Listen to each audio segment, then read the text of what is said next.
Hello Libra, Sun, Moon, Rising, and Venus signs. Sana po ay nasa mabuti kayong kalagayan. Welcome back po sa Star Tarot. And kung bago po kayo rito, welcome po kayo. And thank you po sa inyong pagbisita. I truly appreciate it. God bless you all, Libra. Tingnan natin ang mga mensahe po ninyo para sa October 1 to 7. We have the Cloak of Wisdom, Kutumi. You already know the answer you seek. Trust what you know. No? Libra, yan ang sinasabi sa inyo na alam nyo na kung ano yung sagot doon sa mga tanong ninyo. Alam nyo na kung ano ang gagawin ninyo. You know which direction you're going to take. You know. You have the inner knowing. No? Meron na kayong gumana na, kumbaga ang clear cognizance ninyo. Alam niyo na kung ano yung kailangan ninyong malaman. You know which path you are heading now, no, Libra? We also have life force. Ayan. So, life force energy is flowing through you sa ngayon, Libra.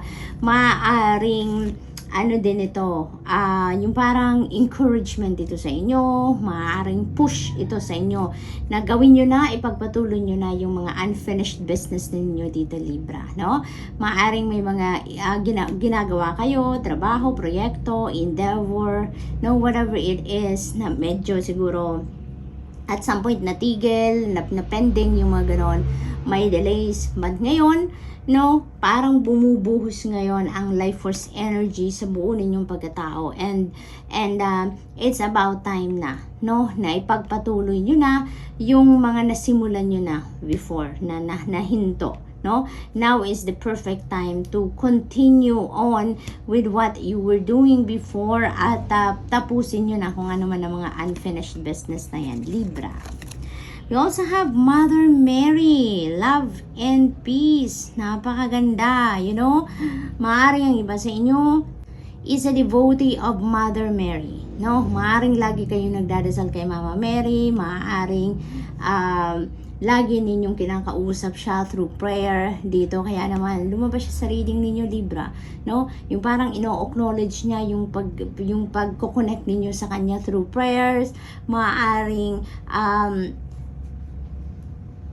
she is letting you know, no, na mahal ka niya, na pinoprotektahan ka niya, no. She is sending love and peace sa iyo ngayon, Libra, no. So, yun ang aking napipick up dyan for some of you. That's really beautiful. Tignan natin kung ano pa ang ganap for Libra for the month of October. Malapit na ang feast, no, ni Mother Mary sa around October 7 siguro, yung feast day naman ng Holy Rosary, no, ni Mama Mary of the Holy Rosary. Kaya maaring devotee din kayo, no. So we have children. Ayan, know that your children are protected. Oh, this is so sweet. This is a very sweet message for you. Lalong-lalo na doon sa mga Libra na siguro nasa malayo kayo, nagtatrabaho, maaring nasa abroad kayo, naiwan ang mga anak ninyo dito. Maaring you are always worrying about your children. You're always thinking about your children. Nag-aalala kayo, kumain na ba sila? Nakauwi na ba sila? Nakatulog ba sila ng maayos? Are they safe? No? Maaring lagi ninyong inaalala ang ganyan. Maaring lagi kayong nag-worry, no? Because you are away from your children. And ito, no, confirmation ito sa inyo, Libra, na all is well, your children are safe, they are protected, you have nothing to worry about, okay? So, tignan natin kung ano pa. We have owl, follow your intuition. Ayan. So, this is a very important reminder then for you, Libra, na kahit ano man ang inyong gagawin, whatever your plans are, your ideas are, na gusto ninyong simulan, na gusto ninyong roll out, you know, always follow your intuition. No? Always follow your intuition dahil it will always lead you to the right path where you need to be, no? It will always bring you to the direction kung saan dapat kayong pumunta or dapat ninyong puntahan. Kaya kung meron kayong iniisip gawin, you know, always check in with your intuition dahil napakahalagang pakinggan ninyo ang bulong sa inyo, no, ng iyong intuition, dahil siguradong hindi kayo mawawala sa tamang direksyon. It will always signal, no, kung ano ang tama at nararapat mong gawin. Okay? What else?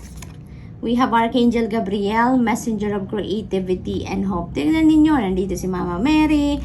May protection ng mga anak ninyo, spiritually protected kayo. And here you go, Archangel Gabriel is here as well. So talagang ang lakas ng connection ninyo sa spirit realm, Libra, no? Parang siguro talagang madasalin kayo, or yung puso ninyo talagang napakalapit sa spirit team ninyo. Kaya kahit dito sa reading ninyo, no, paparamdam sa'yo na yes, no, you are deeply connected with them, no. Nandito si Archangel Gabriel. She is the messenger of creativity and hope. Kaya keep your hope alive, keep your faith and hope alive lagi, kahit ano man ang inyong sitwasyon. Nakikita ko dito mga bata sa paligid ni Archangel Gabriel. So talagang parang talaga, yung mga anak ninyo, you know, parang pinapakita dito na wala kayong dapat ipagalala, kasi even Archangel Gabriel, yun, the messenger of creativity and hope, is looking after your children, Libra, no? Yun ang aking napipick up dito, na ginagabayan, no, ng mga angels ninyo, ng mga angels ng mga anak ninyo, and also Archangel Gabriel. They are watching over you and your children, kaya wala kayong dapat ipag-alala. Okay?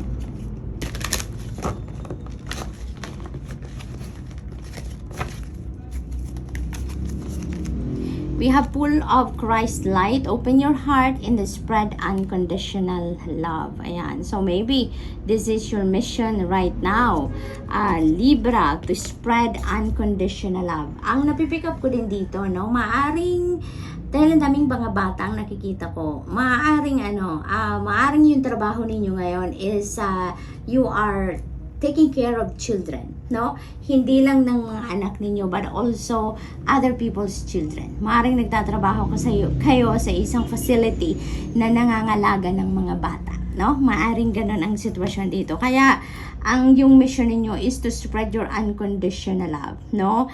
Yun kayo, meron kayong ganun sa puso ninyo. And maaari din na ang iba sa inyo is being called, no, to work with children or to take care of children, no? So maaring calling din yan para sa iba sa inyo, Libra, kasi maaring malapit ang puso ninyo talaga sa mga bata, no, kahit hindi ninyo sariling anak.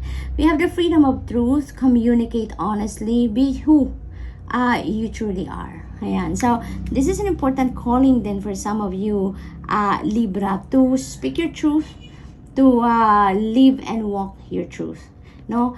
Ilabas ninyo, i-express ninyo, put words, no, sa mga thoughts ninyo, sa mga feelings ninyo, para ma-express ninyo ang totoong kayo, ang totoong nararamdaman ninyo, ang laman ng isip ninyo, no, so that you can communicate effectively, no, kapag na marunong kayo, or sinasabi ninyo kung ano ang talagang nasa kalooban ninyo, no.